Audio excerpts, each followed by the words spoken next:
آنکھوں سے نکالے یہ پھیلائے اجالے یہ کھولے بند آنکھوں کو گرتوں کو سنبھالے یہ علم روشنی ہے۔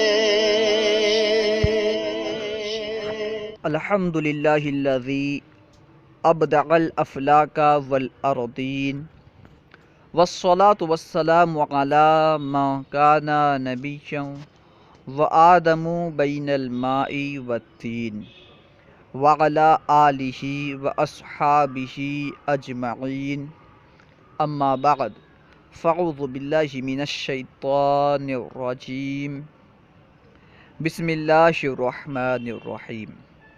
آج ہم انشاءاللہ عز و جل تعمیر قواعد سے فاعل کا بیان پڑھیں گے۔ فاعل کسے کہتے ہیں، فاعل سے مراد کیا ہے، نیز جملہ فعلیہ سے مراد کیا ہے اسے جانیں گے، اور فاعل کی علامت کیا ہے، فاعل کو پہچاننے کا کیا طریقہ ہے، انشاءاللہ عز و جل اسے بھی جانیں گے۔ تو آئیے شروع کرتے ہیں۔ فاعل کا بیان۔ نمبر 1 محمود نے پڑھا، نمبر 2 حامد دوڑ رہا ہے، نمبر 3 حمید پرسوں آئے گا۔ یہ 3 جملے ہیں۔ محمود نے پڑھا ایک جملہ، دوسرا جملہ ہے حامد دوڑ رہا ہے، تیسرا جملہ ہے حمید پرسوں آئے گا۔ دیکھو پہلا جملہ سن کر یہ سمجھ میں آتا ہے، یعنی محمود نے پڑھا، یہ جملہ سن کر یہ سمجھ میں آتا ہے، یہ معلوم ہوتا ہے کہ پڑھنے کا کام محمود نے کیا۔ دوسرا جملہ سن کر یہ سمجھ میں آیا، یعنی حامد دوڑ رہا ہے، یہ جملہ سن کر یہ سمجھ میں آیا کہ دوڑنے کا کام حامد کر رہا ہے، حامد نے دوڑا۔ یہ جملہ سن کر ہمیں کیا سمجھ میں آ رہا ہے کہ دوڑنے کا کام جو ہے یہ حامد کر رہا ہے۔ اور تیسرا جملہ یعنی حمید پرسوں آئے گا، یہ سن کر یہ پتہ چلا کہ آنے کا کام حمید کرے گا، آئندہ زمانہ آئندہ میں آنے کا کام حمید کرے گا۔ اور چونکہ کام کرنے والے کو فاعل کہتے ہیں، جو کام کرتا ہے اسے فاعل کہتے ہیں، کام کرنے والے کو فاعل کہتے ہیں۔ اس لیے ثابت ہوا کہ پہلے جملے میں یعنی محمود نے پڑھا، اس جملے میں محمود فاعل ہے، اور دوسرے جملے میں حامد، دوسرا جملہ یعنی حامد دوڑ رہا ہے، اس جملے میں حامد فاعل ہے، اور تیسرے جملے میں حمید فاعل ہے، تیسرا جملہ یعنی حمید پرسوں آئے گا، اس میں حمید فاعل ہے کیونکہ آنے کا کام وہی کرے گا، حمید کرے گا، تو حمید فاعل ہے۔ اب ذیل میں فاعل کی تعریف لکھی جاتی ہے۔ اب فاعل کسے کہتے ہیں اس کی تعریف لکھ رہے ہیں، بیان کر رہے ہیں۔ دیکھیں فاعل، فاعل وہ اسم ہے جسے سن کر کام کرنے والے کو سمجھا جائے، جس اسم کو سن کر کام کرنے والے کو سمجھا جائے اسے فاعل کہتے ہیں۔ مثلا زید لکھتا ہے، تم نے خالد کو مارا، میں لکھنؤ سے آؤں گا، فاطمہ نماز پڑھتی ہے۔ ان مثالوں میں زید، تم، میں، فاطمہ یہ سب لفظ فاعل ہیں۔ یعنی پہلی مثال میں زید لکھتا ہے، اس میں زید فاعل کیونکہ لکھنے کا کام زید کر رہا ہے، اور تم نے خالد کو مارا، اس جملے میں تم فاعل ہو کیونکہ مارنے کا کام تم نے کیا، ٹھیک ہے، اس لیے تم فاعل ہو۔ اور میں لکھنؤ سے آؤں گا تو آنے کا کام میں کروں گا، اس لیے میں فاعل۔ اور فاطمہ نماز پڑھتی ہے، اس مثال میں فاطمہ فاعل ہے کیونکہ نماز پڑھنے کا کام فاطمہ کر رہی ہے۔ اب جملہ فعلیہ کی وضاحت کر رہے ہیں۔ جملہ فعلیہ، پیارے بچوں، اگر تم سے دریافت کیا جائے یعنی سوال کیا جائے، پوچھا جائے کہ شربت کسے کہتے ہیں اور شربت کیسے بنتا ہے، تو تم یہی جواب دو گے کہ پانی اور شکر کے مجموعے کو شربت کہتے ہیں۔ یعنی اگر یہ پوچھا جائے کہ شربت کسے کہتے ہیں تو آپ کہو گے پانی اور شکر کا مجموعہ شربت کہلاتا ہے، پانی اور شکر کے مجموعے کو شربت کہتے ہیں۔ اور اگر یہ پوچھا جائے کہ شربت کس طرح بنتا ہے تو آپ بتاؤ گے کہ پانی میں شکر گھولنے سے شربت بنتا ہے، پانی میں شکر گھول دینے سے شربت بنتا ہے۔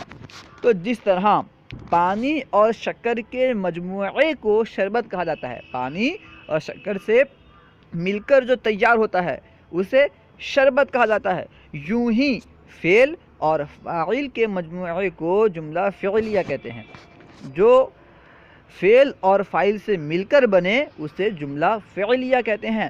مثلا محمود پڑھ رہا ہے، یہ فعل اور فاعل دونوں سے مل کر بنا ہے، کیونکہ محمود پڑھنے کا کام کر رہا ہے اس لیے وہ فاعل ہے، اور پڑھ رہا ہے یہ فعل ہے، کیونکہ یہ اپنے معنی پر دلالت کر رہا ہے اور اس میں زمانہ موجودہ بھی موجود ہے، یعنی زمانہ حال بھی موجود ہے، ٹھیک ہے۔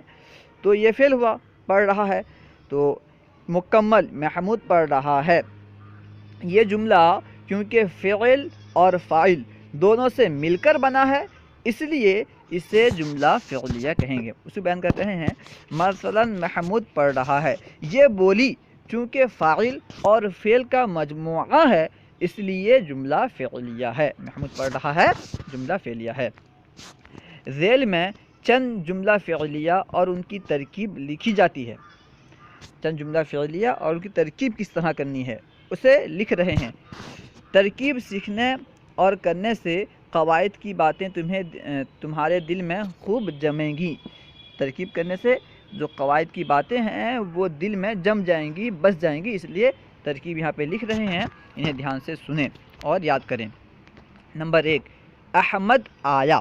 اس کی ترکیب کس طرح کریں گے؟ اس طرح کریں گے، احمد آیا میں آیا فعل ماضی، کیونکہ اس میں زمانہ گزشتہ پایا جا رہا ہے، آیا، ٹھیک ہے، تو آیا فعل ماضی، احمد فاعل، فعل اپنے فاعل سے مل کر جملہ فعلیہ ہوا، کیونکہ احمد آیا نا تو آنے کا کام احمد نے کیا اس لیے وہ فاعل، تو فعل اپنے فاعل سے ملا، اب یہ فعل اور فاعل کا مجموعہ ہو گیا، فعل اور فاعل کے مجموعے کو کیونکہ جملہ فعلیہ کہتے اس لیے یہ جملہ فعلیہ ہوا۔ نمبر 2، حامد نے لکھا۔ حامد نے لکھا، اس میں لکھا فعل ماضی ہے، کیونکہ کیا ہے؟ لکھا، لکھ رہا ہے یا لکھے گا نہیں ہے بلکہ لکھا، تو معلوم ہوا کہ یہ فعل ماضی ہے، یعنی گزرے ہوئے زمانے میں وہ لکھ چکا ہے، ٹھیک ہے، لکھا فعل ماضی، اور لکھنے کا کام چونکہ حامد کر رہا ہے تو حامد فاعل، ٹھیک ہے، اس کو بیان کر رہے ہیں کہ لکھا فعل ماضی، حامد فاعل، نے علامت فاعل، اس میں حامد نے لکھا، جو نے ہے نا لفظ نے، یہ علامت فاعل، یہ فاعل کی علامت ہے، یعنی جس لفظ کے بغل میں لفظ نے ہو تو معلوم ہوتا ہے کہ وہ لفظ فاعل ہے، یعنی یہ فاعل کی علامت ہے، ٹھیک ہے، نے علامت فاعل، فعل اپنے فاعل سے مل کر جملہ فعلیہ ہوا، ٹھیک ہے، کیونکہ فعل اور فاعل کے مجموعے کو جملہ فعلیہ کہتے ہیں، فعل اپنے فاعل سے ملا جملہ فعلیہ ہوا۔ نمبر 3، تم بیٹھو۔ بیٹھو فعل امر، کیونکہ اس میں حکم دیا جا رہا ہے، ایک کام کو طلب کیا جا رہا ہے، بیٹھو فعل امر۔ تم فاعل، کیونکہ کس کو حکم دیا جا رہا ہے؟ تمہیں حکم دیا جا رہا ہے، کس سے کام کرنے کا حکم دیا جا رہا ہے؟ تمہیں حکم دیا جا رہا ہے، تو کرنے والے کیونکہ تم ہو، بیٹھنے والے، اس لیے تم فاعل، اس کو بیان کر رہے ہیں، بیٹھو فعل امر، تم فاعل، فعل اپنے فاعل سے مل کر جملہ فعلیہ ہوا۔ نمبر 4، وہ پڑھتی ہے۔ وہ پڑھتی ہے، اس میں پڑھتی ہے فعل حال، کیونکہ موجودہ زمانے میں پڑھ رہی ہے تو یہ فعل حال ہے، پڑھتی ہے فعل حال۔ وہ فاعل، کیونکہ کون پڑھتی ہے؟ وہ پڑھتی ہے، تو وہ فاعل، فعل اپنے فاعل سے مل کر جملہ فعلیہ ہوا۔ نمبر 5، میں لکھوں گا۔ لکھوں گا فعل مستقبل، کیونکہ آنے والے زمانے میں لکھنے کے طرف سے بتایا جا رہا ہے، میں لکھوں گا، تو لکھوں گا فعل مستقبل، میں فاعل، کیونکہ کون لکھے گا؟ میں لکھوں گا، تو لکھنے والا میں ہوں تو میں ہوا فاعل، فعل اپنے فاعل سے مل کر جملہ